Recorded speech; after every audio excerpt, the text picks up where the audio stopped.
As many marvelous and memorable Western TV shows as there are, only a handful can claim to have reached TV greatness consistently throughout their run.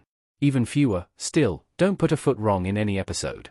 These select TV Westerns are works of art comparable with the best any other small-screen genre has produced. Yet, many of the best Western TV shows of all time don't fall into this category.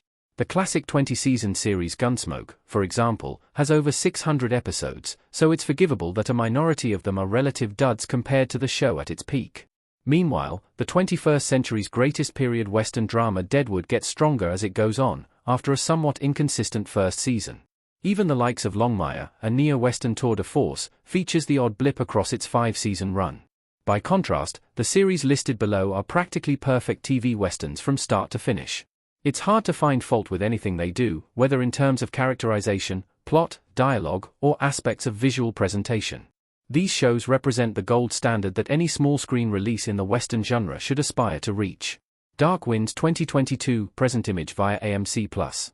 Ahead of Dark Wind Season 4, it's fair to say that this neo-noir drama series is the TV Western of the decade so far.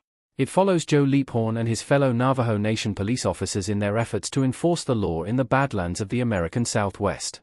As well as a procedural noir thriller set in a remote part of the United States, in the tradition of Twin Peaks and Fargo, the show provides a window into a tribal society during the latter 20th century. The depth and nuance with which Dark Winds depicts the Navajo people sets it apart from any other TV Western.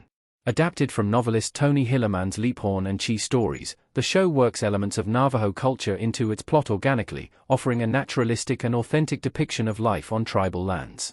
More than the cultural understanding it demonstrates, however, Dark Winds is a compelling social drama, and a masterfully murky detective thriller. Centennial 1978-1980. One of the few old-school Western TV shows that still hold up today, Centennial is a magnificent screen rendering of James A. Michener's novel, which serves as a love letter to Weld County, Colorado.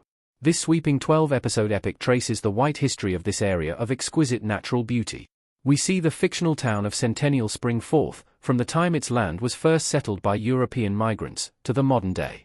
The relationship between settlers and the local Pawnee and Cheyenne tribes of the time is portrayed more even-handedly than most Westerns, with the scourge of white supremacism directly addressed.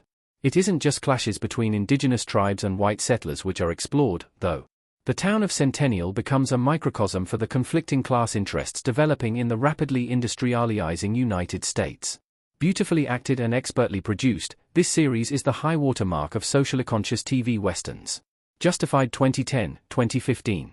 The definitive neo-Western of the 21st century, this dark crime drama laid the foundations for everything else that's come after it, from Longmire to Dark Winds and Y. Marshals. In fact, Taylor Sheridan's budding TV universe would have struggled to get off the ground without this series there to serve as a blueprint. Even though it spanned 6 whole seasons, Justified's best episodes are almost impossible to decide on. While there's consensus around its all-time great series finale, there also isn't a weak hour to speak of across 78 episodes. The show maintains its mastery of plotting and pacing throughout, keeping us gripped until its final, iconic shot. As good as Justified's suspenseful storylines and cinematic visuals are, however, unquestionably the most impressive element of the show is its central character. Raylan Givens is a classic Western antihero, perfectly adapted to fit his modern-day surroundings. He'd even give Clint Eastwood's Will Money or Timothy Oliphant's own Seth Bullock a run for their money.